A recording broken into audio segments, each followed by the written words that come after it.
everybody and welcome to another video. This week and next week I'm going to be doing a couple of quick crafts. I haven't done something specifically dedicated to that in a hot second, so I just kind of wanted to plan and prepare. I have a couple of things that I wanted to throw into my classroom for next year, so I decided to hop on the trend. I got some marble contact paper and I'm turning some really basic looking things into some really cute things and some really fun ideas for your classroom. So this week we're going to be working on something that I was so excited to try but really didn't want to spend a ton of money on it. So this week I'm going to be doing a pencil dispenser out of a straw dispenser. This one was kind of a journey because I ordered a specific, actually the cheapest straw dispenser that I could find off of Amazon, and it was still around like 15 bucks, we'll say, maybe 16. And most of them were like 25 to like $30, especially like the pressed ones, which is kind of what I wanted, something that I'd be able to paint and really decorate.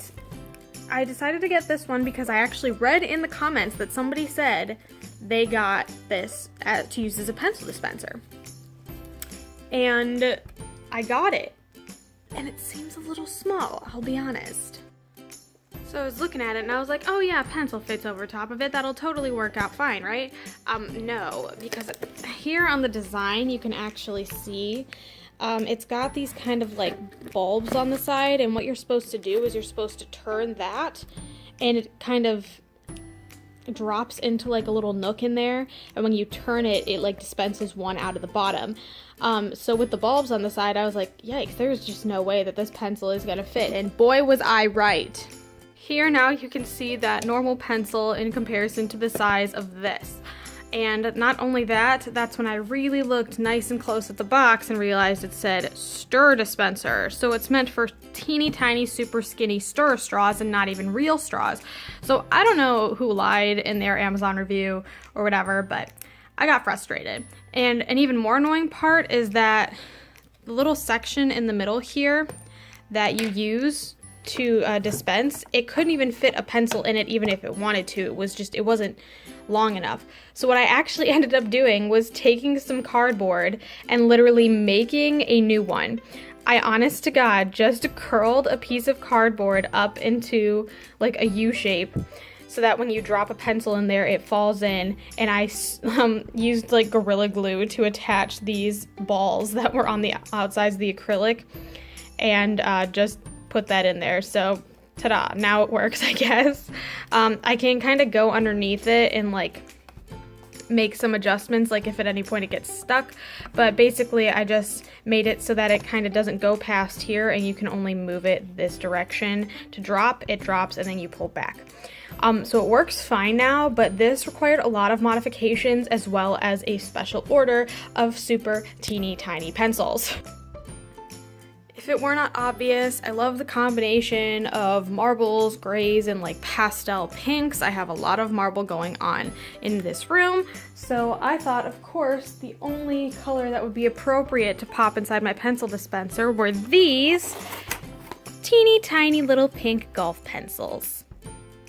When I was thinking about what kind of pencils I wanted to get, I knew I had to get those teeny tiny golf pencils. I definitely wanted erasers on them, but I was thinking the whole point of making a pencil dispenser or something that I can, you know, give to my students is that I want these pencils to be things that are kind of used in case of emergency, and I definitely don't want to have to be buying new sets of pencils all the time. So I know a lot of teachers will do a lot of things just to make sure their pens or pencils are really recognizable, whether it's, I had a teacher once tell me I had to give him my shoe, and he would give me my shoe back at the end of the class period as long as he got his pencil back, so I wouldn't forget to give it back. So I figured having a pencil that's a different color was a pretty good idea beyond the fact that I just like pink. So I got these pink ones. I think this was like maybe $8 or $9 for I think 50 pencils.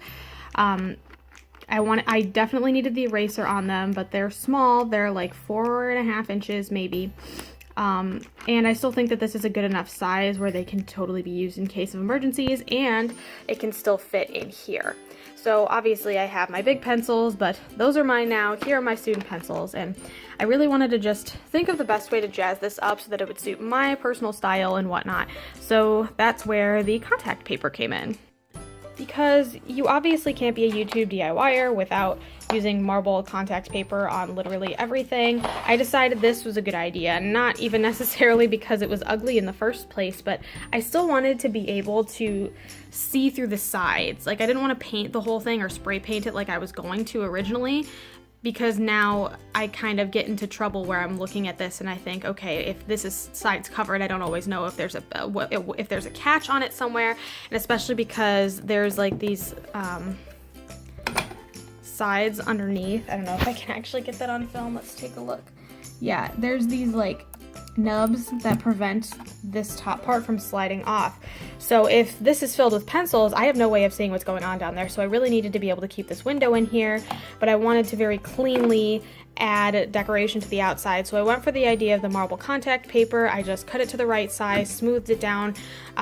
It's definitely smoother or better looking in some areas than others, but I think that this is perfect because from the back and from the front, you can't actually really tell that anything's wrong or different inside of it, and especially when I have this turned, you can't tell it's cardboard because it's just white on the inside.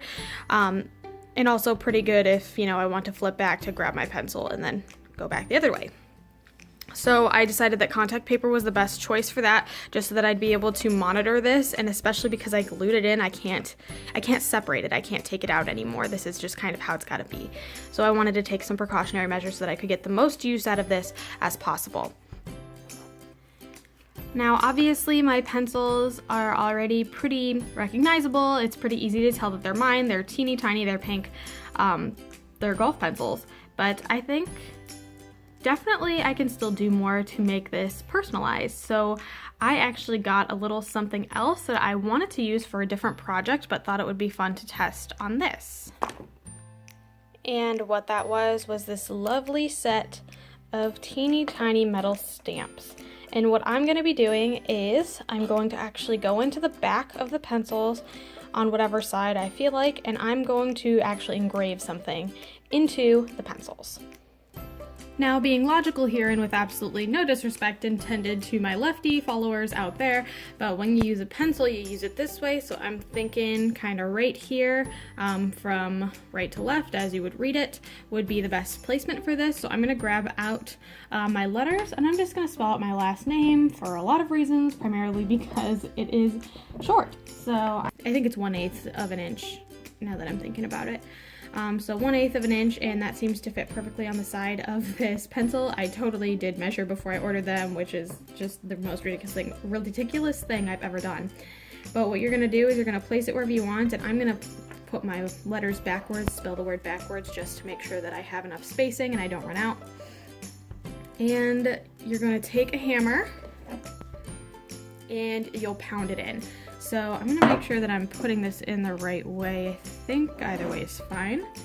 So I'll place my end where I want it. Thankfully this is a hexagon pencil, so it does kind of have a flat edge to lay on, and then you bang.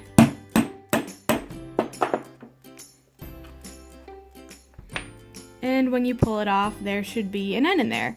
I mean, I guess it's an N. Maybe I should tap a little softer. Doing this for the first time with you guys, I obviously went a little too hard there, so just like one stab now. Yes, way better. So just one little tap is all you need. So I'm actually going to grab another pencil because I have 50 of them to do this with, and I am going to go through and make a few pencils with my last name in them.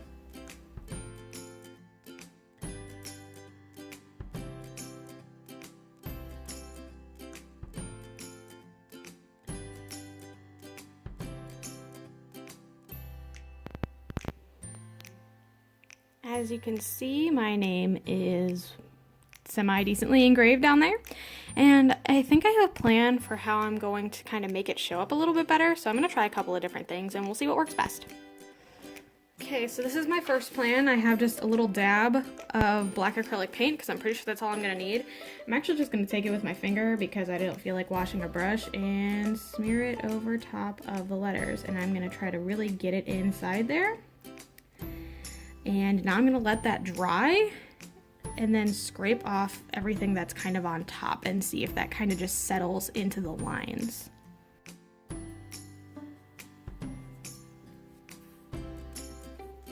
So this method kind of works in that, I mean, I guess you can see them a little bit better, but there's some lines that kind of come out slightly uneven.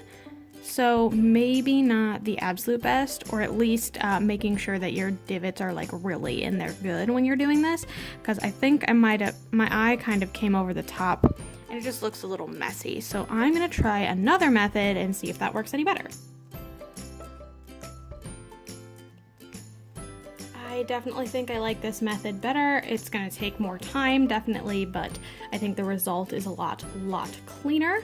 Unless you are really confident in how perfect your divots are, I think this is probably your best bet.